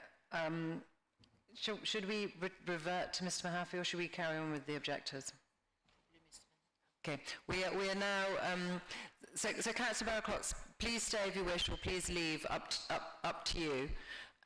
We're going to get Mr. Mahaffey is going to do his submission now. Madam Chairman, that's very kind of you. Thank you. Thank you very much for your input. Okay. Good morning, Madam Chairman. Hopefully you can hear me. A bit more closer, okay? What I would say here, this is an ideal example of where you should be liaising with residents before an application comes in, and clearly that is something where we are where we are at the moment, but in hindsight it would be something which would have brought about probably a less confused application. Now clearly the application is for a premises to be able to sell alcohol for consumption off the premises in the form of fine wines, and to be able to have people to taste the wines on the premises. Now, clearly what we didn't want here was to create the wine bar scenario that residents were concerned about. And if this has all been explained at the earlier stages, then clearly we wouldn't have a lot of the representations that we've got today. Now, as far as that's concerned, clearly how you do that is to look at the conditions that are attached to the premises licence if you're minded to grant, so that the way in which the alcohol is consumed on the premises is very much restricted. Now, clearly, when I looked at this application, we do everything in the premises to try and ensure that the levels are the alcohol is consumed by customers seated at tables, and also to ensure that we have some form of capacity level on the premises, which was agreed with the applicant. The other condition that I considered was appropriate was the condition that the premises should be clarified in the licence as a premises for off sales with wine tasting on the premises. Now that is something which the applicant is happy to agree, and by agreeing that condition, it means that if somebody else comes in and wants to operate the business in a completely different manner, they would have to come back to this committee for a variation on the licence. And if that variation was received, residents would be notified and we would be able to rehear the application to consider that change in the way in which the business is operated. And that was part and parcel of the reason why I put that condition on, because clearly we have to look at where the premises is located. It's in a very residential area. We have a lot of residents living closely over it. You've got bedrooms over the street. The potential for nuisance, public nuisance, is so significant because of the reverberant streets, the way in which sound is reflected, and the manner in which people can be affected by the noise. So the whole essence of this, of the conditions, was to look at what the impacts are and hopefully address them through the conditions. And that's the reason why I put down 11 conditions in my representation, hoping that those conditions could hopefully address residents' concerns and also ensure that the premises could still be able to operate within the business model that the applicant was putting forward. And I do accept an awful lot of the concerns of residents, but clearly the issue here really is to manage the premises in such a way. Now, an operational plan for the premises is an ideal opportunity where the applicant can work with the residents to design a mechanism to ensure that if the premises operates in a certain manner, that those issues can be addressed through the operational plan, and also if there are further issues that subsequently arise, that they can then be considered and then addressed within that operational plan. It's a living document.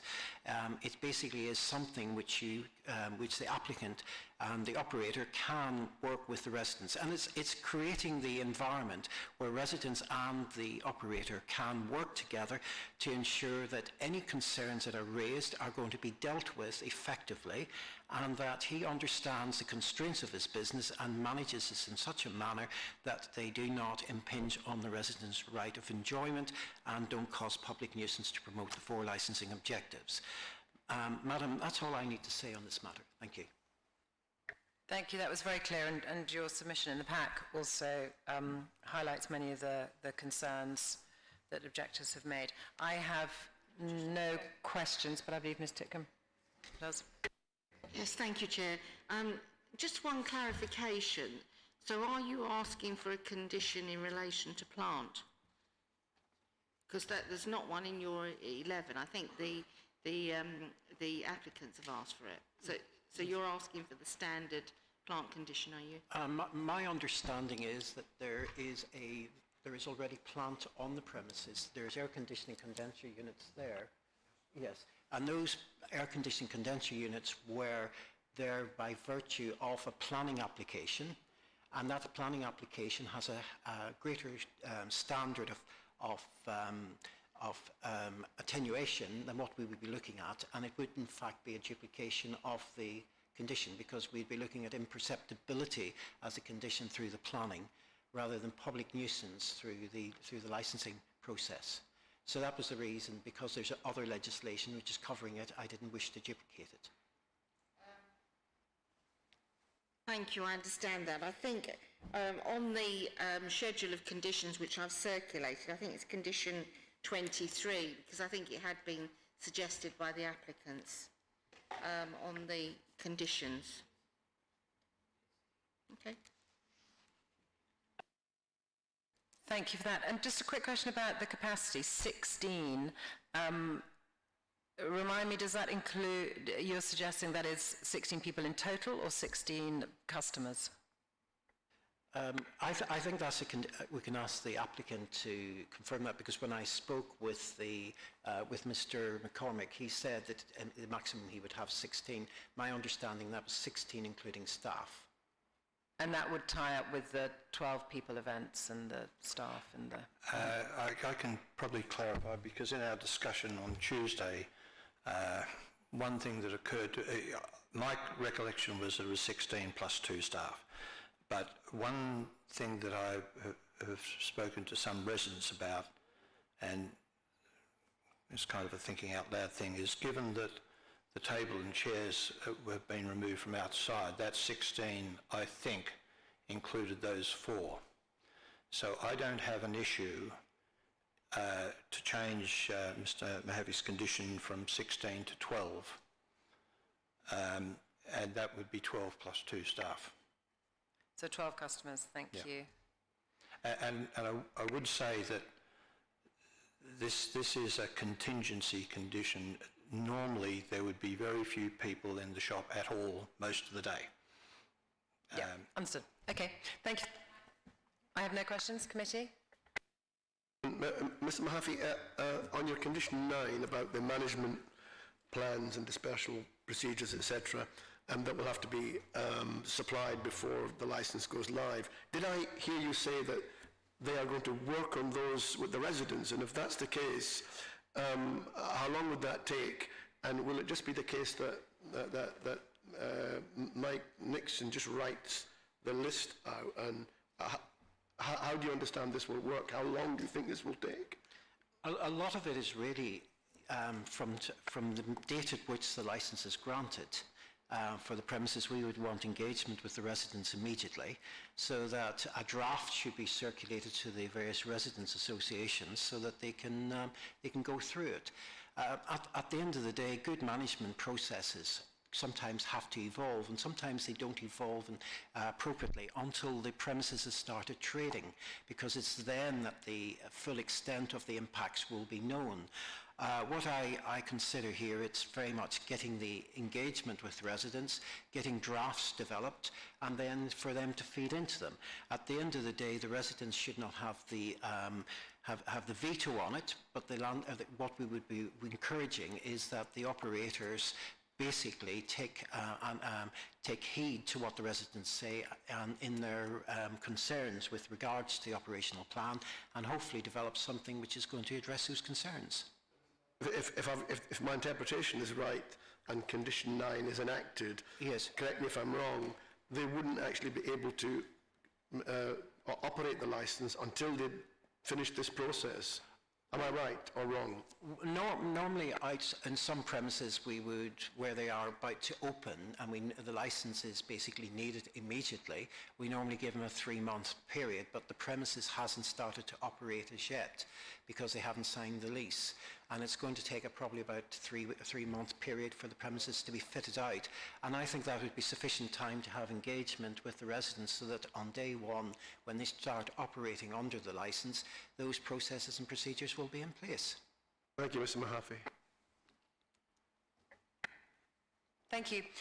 We're now going to turn to if the applicant has any questions to noise and nuisance. To Mr. Mahaffey. No, I think it's been generally quite clear, and there was a couple of clarifications. Did we want? We were okay with that. No, we're happy with the amendments, and the comment about engaging with the residents. We would like to do that anyway. It's not a requirement. We don't see it as a requirement. We think it's important. Our preference would be to do it with the Old Church Street Association, which is a definite organisation, so we can have a structure around it.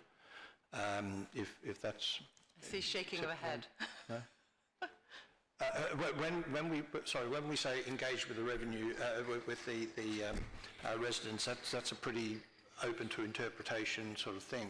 All I'm saying is if there is a residents association, then that would be a good format. Okay, normally what we do is the premises operator has to advertise an annual or a twice-yearly meeting to do a letterbox drop to ward councillors and to relevant residents associations within the area. That's normally what we suggest is best practice. So it can't just be the onus on one residents association to organise it and everything.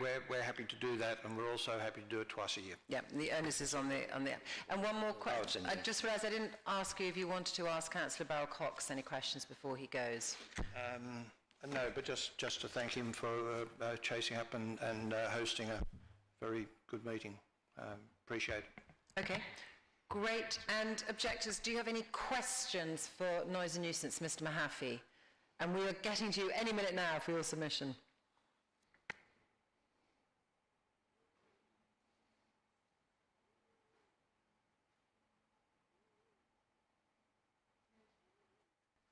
No, thank you.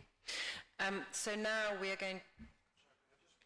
I'm not familiar with the procedure, so as a result of the various discussions we've had, there is a list of suggestions that have been made which we are pretty much happy to comply with. I don't want Okay, before we get onto that list, let's hear what the objectors say. We're going to... No, I just didn't want to have that lost if it... procedurally, that's all. Because as a result of the consultation, we've got some very useful suggestions which we are happy to incorporate if that's helpful. Is it clear and concise to do it now? I can read it straight out to you, and I can give you a copy of it for consideration at some point. But it's just that Mr. Wilcox mentioned a couple of things. For example, the... Okay, hang on. Can we go through it consistently with numbers, please, by each one? Otherwise, it's just going to be... When you say numbers... Well, can you say point 1, point 2, point 3? Yes. Otherwise, it's just going to be a kind of a ramble paragraph, and we're all going to be repeating ourselves again. Try and avoid rambling, yes. Right. Is it that one? Yeah, just to clarify, are you referring to the schedule of conditions which was... No, I'm saying these are additional suggestions by the residents they've asked us to consider, and we've said, yes, we think we can comply with most of them. Okay, great. So we'll take notes. Oh, yeah, I can pass them up to you if you like. No, because everyone has to hear them. Oh, so yeah, beg your pardon. Madam Chair, could I butt in for a second? Please. My apologies. My recollection was that 4 of the matters were suggestions, but 3 of them were actually requests for additional conditions in relation to the door, the number of tasting sessions, and in relation to the consultation with residents. So those are some of the points you covered, which you've taken notes of already? They were, yes, but I think our hope was not that they were simply suggestions, but that those would be locked in as conditions. Thank you for clarifying that.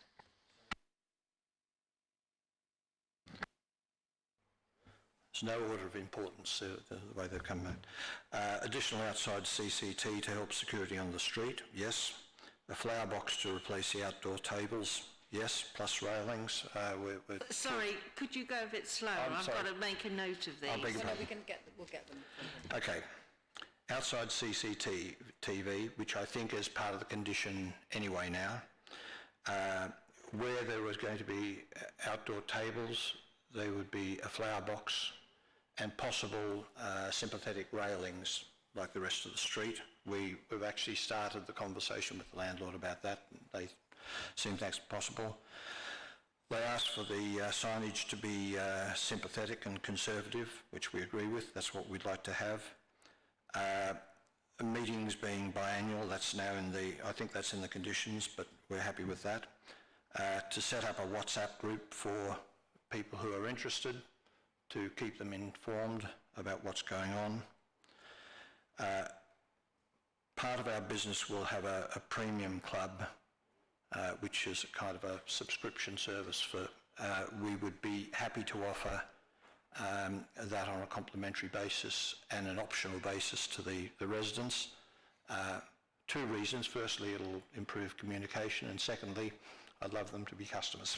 So we would have a dedicated contact number, which is part of Mr. Mahaffey's conditions, and also we'd have a chat line. We think it's a good idea, some brought it up, to have a buzzer entrance.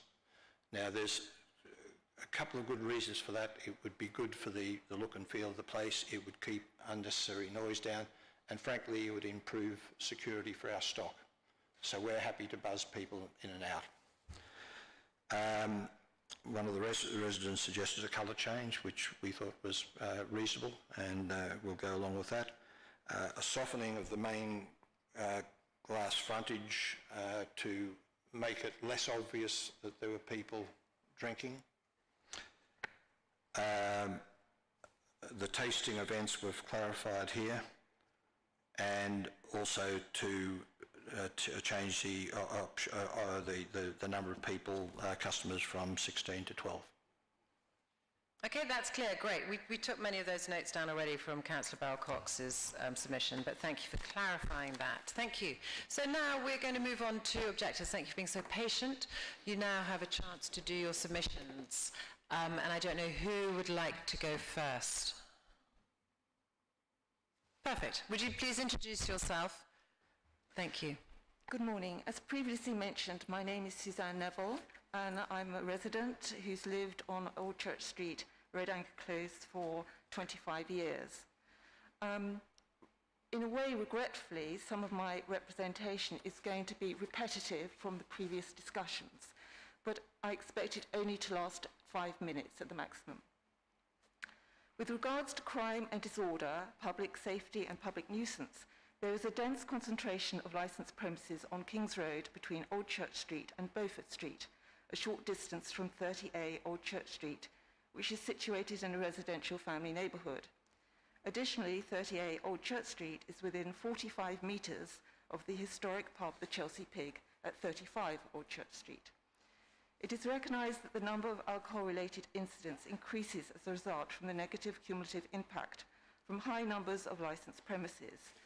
For example, data from the police for July 2021 show that there are 3 hotspot areas in Chelsea Riverside regarding persistent, threatening or abusive behaviour directed at a person. One of these hotspots is around the Kings Road and Beaufort Street area, and in July there were 25 reported harassment crimes, 11 thefts from vehicle crimes and 10 miscellaneous thefts. Incidents of alcohol-related antisocial behaviour include persistent loud noise, people urinating in public, drug use and car noise. Antisocial behaviour in the borough has increased over the previous 4 years. 2017, 31 cases, 2020, 58 cases.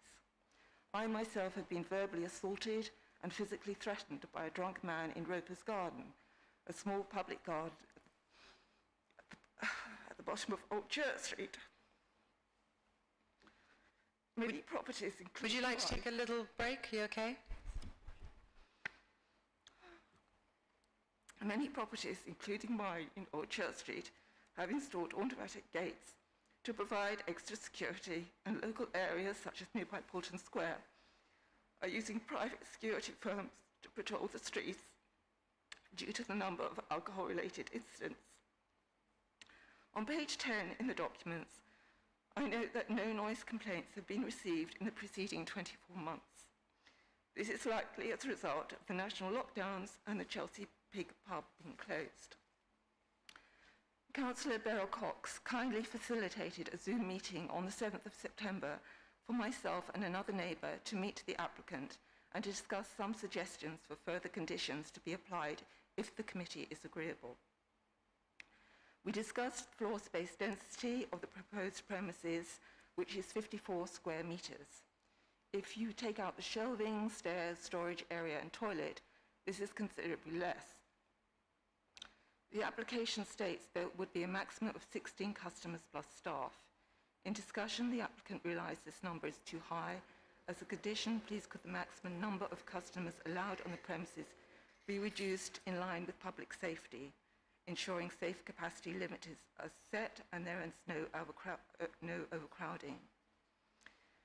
The documentation, page 80, states the applicant intends there to be occasional small wine tastings of up to 8 people 2 to 4 times a month. If wine is provided free of charge, inevitably people will drink more, noise levels will increase, and drunken bad behaviour will ensue. The number of events could, of course, increase in order to improve sales and profit. In light of this, could the maximum number of events per month be set within a condition? For the lighting of the premises, internal and external, to be turned off after closing, the applicant agreed the lighting would be soft lighting and turned off at night. As a way to reduce noise, can the shop door be self-closing and not to be propped open? The applicant told us he had been considering a door entry buzzer system. Also, as a way to reduce noise, for there not to be music or TV or videos. With regard to the protection of children objective, could part of the large window be obscured, say with opaque glass or sandblasted glass, to prevent children seeing people drinking alcohol seated at the window as shown on the floor plan, which is on page 29. The applicant is keen to engage with residents and to hold casual events. Having considered this, it may be in everyone's interest if the applicant organises and accommodates more formal meetings with the local residents association, at least annually. Minutes could be taken and circulated to members of the local residents association and other residents. In addition, if a log of complaints was maintained, this could be discussed at such a meeting and issues resolved. Finally, I would like to thank Mr. Beryl Cox and Mr. Mahaffey for their wise advice and time in assisting the residents. I would also like to thank the committee for allowing me to raise my concerns with the aim to reach a realistic compromise should the licence be granted. Thank you. Thank you very much for your submission, and I'm sorry to hear about the incident. That was obviously very upsetting, and I'm so sorry to hear about that. Can I just ask, so with all of the discussions you've had, are you happy for the licence to be granted? I suppose is my kind of bottom line question.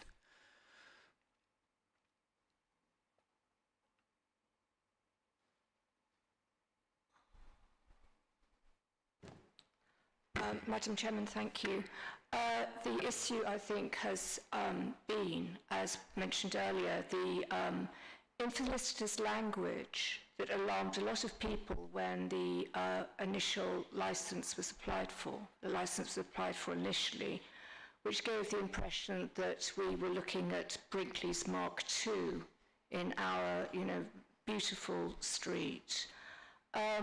I think people have been reassured to a certain extent that this is not going to be, this particular application overseen by Mr.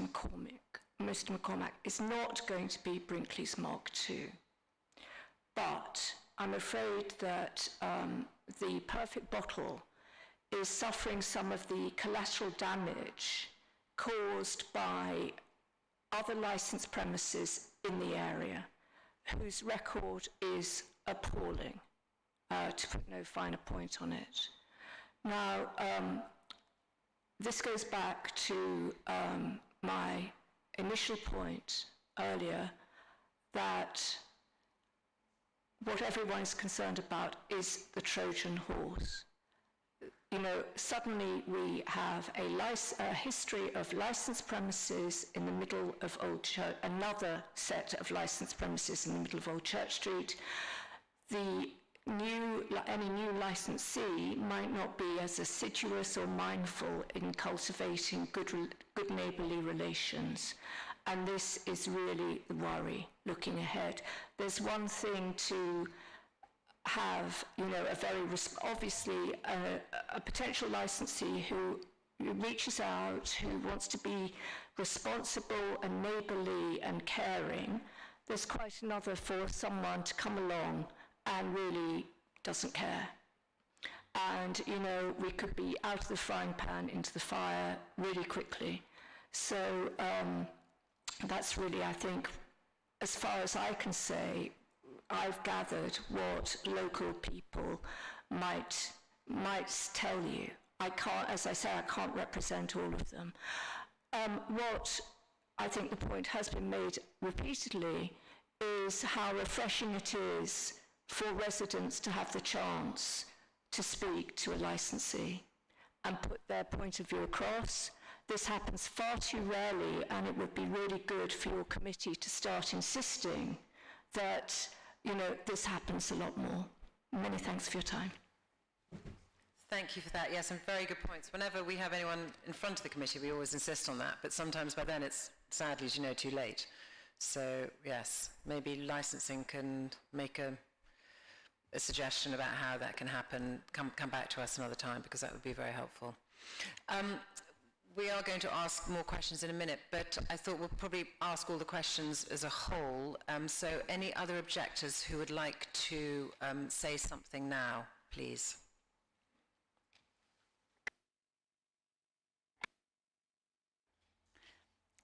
Yes, one brief point about, I'm going back to the collection of rubbish, both waste and recycling. It is not clear in the application because it's saying from 8 o'clock. Kensington and Chelsea, rubbish, both waste and recycling, usually comes down that road before 8 a.m. So it needs to be put out. The applicant or the person in charge of the rubbish and recycling needs to understand when they come down the road, it is a very narrow road and all traffic has to stop. It's quite important. It's a nuisance and a danger. I do agree, and actually a lot of our time on Licensing Committee is taken up with the conditions regarding deliveries and rubbish, because it is a big issue, as you can imagine, in our borough. We do have, I'm just seeing what we are suggesting if we did grant the licence. We have this wording in here, see what you think of this. Rubbish including bottles or cans shall not be deposited outside the premises, and refuse collections shall not take place between 11 p.m., 2300 hours, and 7 a.m. So that means they can't put anything out at 6 in the morning or at midnight or anything like that. Yeah, but I'm sorry, but on my documents it says 8 a.m. in the morning.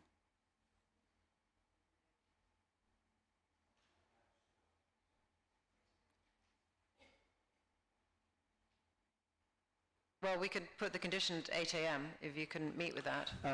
Just a question, because I think I'm a resident here, so I understand some of the collection types. Firstly, it's unlikely to be much.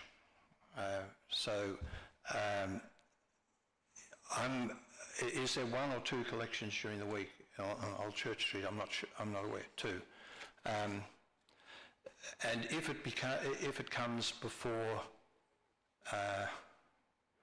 mine comes around 11 o'clock, so it doesn't affect me. But if we knew the collection times for the street, then I'm happy to present, be there in the morning in time to put it out within a reasonable time. Okay. So it's not overnight, if that's... Okay, because it will be a commercial collection you will have, so... Yeah, the reason why there's a difference is because my understanding is that you've been liaising with Mr. Mahaffey, and the condition of Mr. Mahaffey's refers to 11 and 7 a.m. Yes, that's not left on the street, that's how I understood that. And also in relation to collections and deliveries, so that's pick up as well. Yeah. However, in your operating schedule, and this was one of the questions I had put on my condition schedule, is that you're suggesting that no waste bottles shall be placed outside between 10 p.m. and 8 a.m. and no collections or waste shall take place between the same time. Correct. So that's one thing that I wanted to clarify, what hours you were actually suggesting should take place. Yeah, so this is slightly confusing to me, so just let me try and understand it. The reason of saying we wouldn't put rubbish on the streets between 10 and 8 was we didn't want rubbish on the streets. That's a separate issue, and I'm perfectly happy with that. All I want to understand is when do I put the rubbish out? Because I will be happy to do it personally, but I'd just like to understand what the requirement is, because that's not quite clear to me. Well, it depends on when your commercial waste collection comes along. In some very busy areas, they come all through the night. But obviously they wouldn't be coming down here in the night, and you may just have a small arrangement because you may not have much rubbish that you may. I don't know what you do. That's your business plan, and that needs to be part of a business plan which you need to think about. My contingency plan is to take something home. You know, that's the amount that we're talking about. It's not, okay. Not much. The hours which you have put 8 to 10 we'll stick with then. Yep, I'm happy with that. Great. Sorry, can I just clarify? So that's regarding putting things out? Yes. So and you're saying that collections won't take place during that time as well? Collections of rubbish, you mean? Yeah, from the vehicles, or are you saying that should be 11 till 8? Oh, I see. Because they're two different points. Yeah, I understand. So what I wouldn't want to see is if the commercial collection was 11 o'clock at night, for example, then I would take the rubbish with me, because that would be a disturbance for the neighbour. And I can say that with confidence because there won't be much rubbish. My partner may disagree, but we'll see. So any disruption in the evening from when we close 9 o'clock to the morning, we want to avoid completely. And that includes inbound deliveries and all of that sort of stuff. So everything's between 10 and 8 a.m.? Street needs to be quiet outside between 9 and 8 in the morning. Okay, I think we're clear on that one. I think we're clear, thank you. Thank you. And I'd like to turn to other objectors, please. Yes. Thank you, sorry. You asked earlier about granting of the licence. We would consider that if the committee granted the licence, could the restriction be for the 2 years that you discussed earlier as a option, and also that the conditions raised are agreed and are part of the licence? I can answer that for you. The committee has to determine the application before it. Okay, so it has no power to say, I want you to agree to a 1-year licence or a 2-year licence.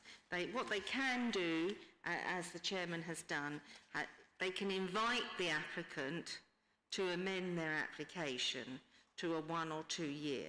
And the applicant, as I understand it, have said, well, they think that would be too onerous, but if push come to shove, they would accept a 3-year.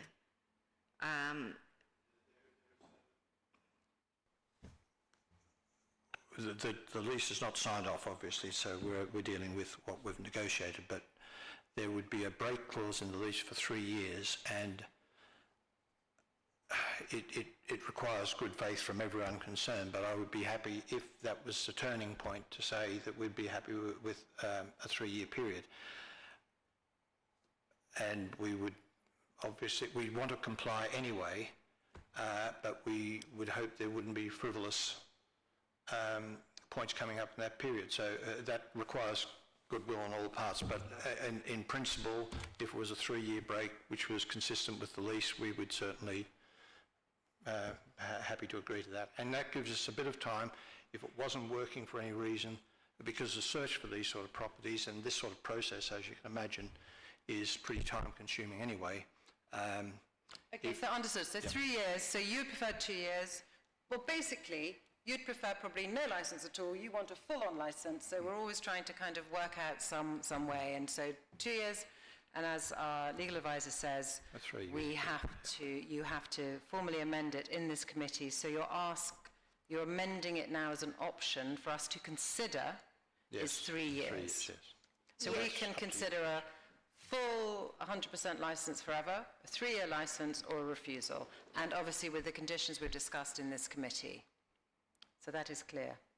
Yes, and to your second point, if the committee grant a licence, they will attach conditions. They've listened to what the applicants are offering. They're listening to what Councillor Barrett-Cox has offered and Mr Mahaffey. And they will take those on board, and the committee will decide what are the proportionate and appropriate conditions should be attached. And those conditions would be attached to the licence, and the applicants would have to comply with those. And if they didn't, it could be a criminal offence if they breach them. Thank you. Does that clarify everything? Yes, thank you both very much for clarifying things. Thank you.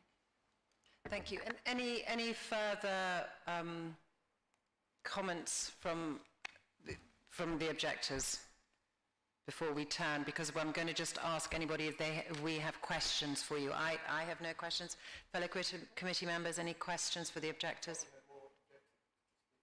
No. So question back to the objectors, yes? We're on that stage now. No? Okay, thank you. Applicant, any questions to the objectors? No, just my thanks for engaging with us. It's a difficult topic and we really appreciate it. Thank you. Mr. Mahaffey, any question? I'm sure Ms. Titcombe will have some questions. No? To the objectors? No? No, I just need to go through the conditions. Okay, perfect. So we're now moving on to the next stage of this hearing, which is when legal will go through the conditions with everyone here, which they've all been pretty much circulated. So these are conditions. It hasn't mean that we're going to approve the license or anything, but they are conditions that we're fully informed when we go to our closed session. Yes, thank you, Chair. When dealing with a grant application... Sorry. I do have copies if anybody would like them. So if anyone would like to raise their hands if they would like copies of the conditions we're going to be discussing. I would recommend that. Have you got copies? Have you got copies?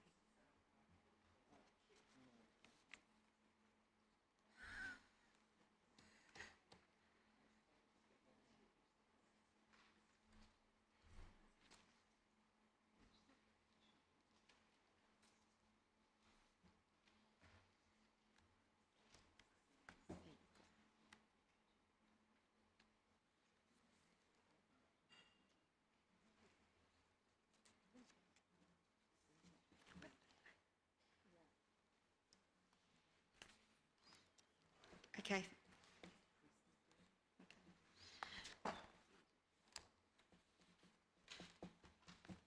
I'm sorry. Yeah. Okay. So I thank you. That's really helpful that they've been circulated. So obviously, when dealing with a grant application, there are a number of conditions that have been bandied around.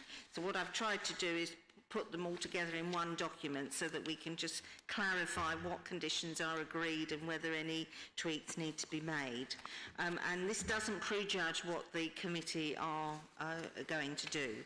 So the first one, the first set of conditions up to 11 are the conditions which have been discussed between the applicants and Mr. Mahaffey. And my understanding is that they have been agreed, but I would suggest an amendment to the condition 1, which says the consumption of alcohol on the premises shall cease. This is in line with the 30-minute drinking up time. I just wanted to check whether that was acceptable. Thank you. And then 2 is agreed. 3, because you've removed the front forecourse, I've just suggested an amendment. Is that acceptable? Yeah. Yeah. And then the number 4 is agreed. I've taken 5 out because it's no longer relevant. 6 needs to be amended, as I understand, to 12 to exclude members of staff. I haven't put in there that it should be 2 because it gives you flexibility. That wasn't requested by Mr. Mahaffey, and I would suggest that it should be as it... Yeah, indeed, because you might have a wine taster person, so that might be an additional member. I just suggested changing the reference to site to the premises in the following condition. I've made an error in condition 8 because if we're talking about the opening hours, it should start at 11 rather than 21, rather than 9. So making everything consistent. And then condition 9 is... Sorry, just on that point, my background is in logistics. I think by being able to receive a delivery between 9 and 11 would be very helpful, because generally with the people who bring something in, they say you've got a morning slot or an afternoon slot.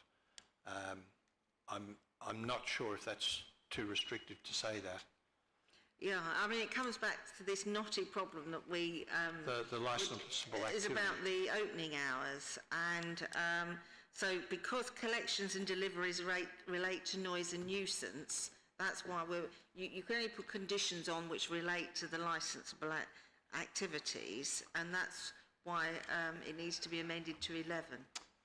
But the staff will be on the premises earlier than 11 and will be there to receive. They might be receiving a bottle of milk, which is not relevant to this. Well, milk is not alcohol. No, but that condition doesn't distinguish. It doesn't say collections or deliveries of licensable products, which I would perhaps invite you to add to that, to draw that distinction. I know this is the problem with non-licensable products. Yeah, I mean, it's not a planning application here. It could be a cake shop. They could be receiving bread, milk and all sorts at any time of the day. We're here to talk about the deliveries of licensable products with respect. And the staff will be there earlier than 11 in the morning. This is the condition that you and Mr. Mahaffey are proposing. So, I mean, Mr. Mahaffey, did you have any comments? What I would say is that the public nuisance between 9 and 11 will be negligible for the premises. Clearly, there is going to be a high background level, and people will be not disturbed as people will be up and about doing the bits and pieces, and I would think that there would be very little loss of any form of enjoyment between 9 and 11, so I wouldn't have any issue with a 9 a.m. start, personally. Okay. Yes, so we've heard your representations. It's up to the committee to decide. It would make life easier, frankly. I don't think it would be a problem. 9 is as proposed. 10 goes back to this depositing, which we've already discussed. So basically, you're agreeing that you won't put any rubbish out between 10 o'clock at night and 8 the following day, and there'll be no collections or pickups of that. I will amend this condition to take on board what you've said in the hearing. Okay. The next one was number 11, which you've also agreed. Number 12, you have suggested in your operating schedule various conditions about the training. Number 12 is the council's model condition. Do you have any objection to that? No. Not at all. No. Thank you. Thank you. And in terms of number 13, do you have any comments on that? Only what I mentioned before. I would invite you to have a look closely at section 182 at that specific aspect. I have not been able to dig out that relevant section today. So we'll consider that. And then 14 is the same issue that's for the committee to consider. Yeah.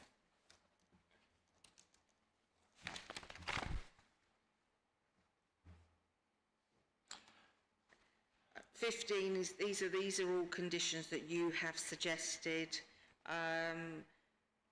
I've made a slight tweak to condition 16. Do you have any comments? Perfectly reasonable. Yep. Thank you. And 17 is your suggestion. 18, I just suggested a slight amendment. Did you have any comments? No, we're quite happy with that one too. Yeah. Thank you. 19, I made a slight suggestion. Yeah. We've just, again, one slight change to it as well. Records of all alcohol sales for consumption off the premises by delivery. Yes. You I mean, I put the off because otherwise you'd have to ask everybody coming in. Yes. So I didn't want that. So by delivery. Thank you. Yeah. And that information will be required anyway. Exactly. So no and condition 20, you've offered the CCTV, and I've put there 1 to 4 the conditions that you've suggested. The council has a model condition 20, which they would normally attach. I think it covers all the points that you would. We're happy with all of those. Yep. Thank you. Sorry, I think there's just... Could you just give me one moment on that?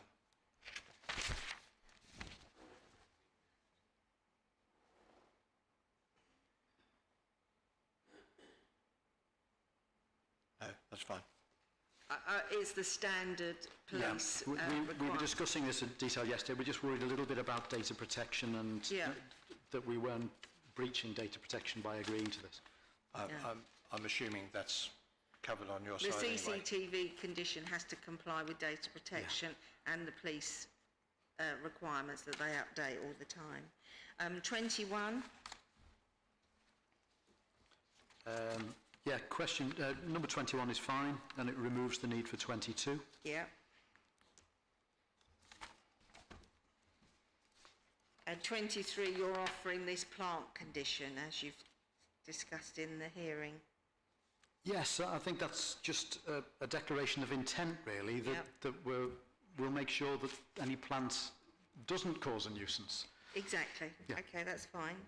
And the rest of these conditions are all the ones that you've suggested. And on the challenge 25, again, I've suggested the council's model condition. We're more than happy with that. The question I had regarded to number 32, fourth line from the bottom, attendance of couriers waiting to collect food. I think that's probably taken from a template. We're not.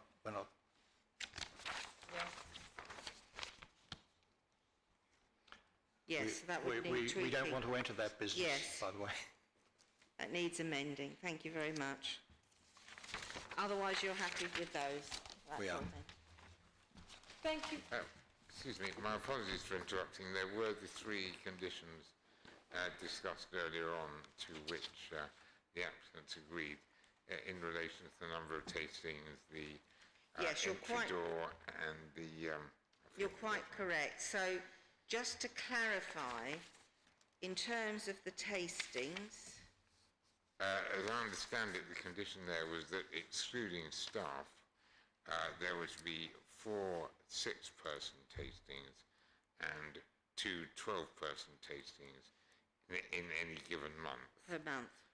Then I seem to recall the other 2 conditions. One was that the entry to the premises would be governed by either a door buzzer or a self-closing door, or preferably both. I took a note of those last few ones, and I understood they were more recommendations rather than legally binding conditions, which we're happy to put as kind of a note and as a directive.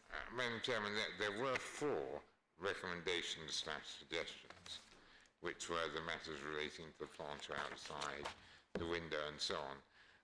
My understanding of the discussions with Mr. McCormack and with the residents was it was agreed between us that it would be acceptable to have conditions relating to the number of tastings, to the entry door, and the consultation of residents. The consultation of residents is within, is number, it's on the licence somewhere. That's quite a standard one we put in Yes, now, isn't we it? put It's that in. definitely There there. is something there, but I don't... So the expect buzzer, it to okay, be. so we were looking at that as a condition. The tastings, the buzzer, and the consultation, absolutely. The tasting certainly would be a condition.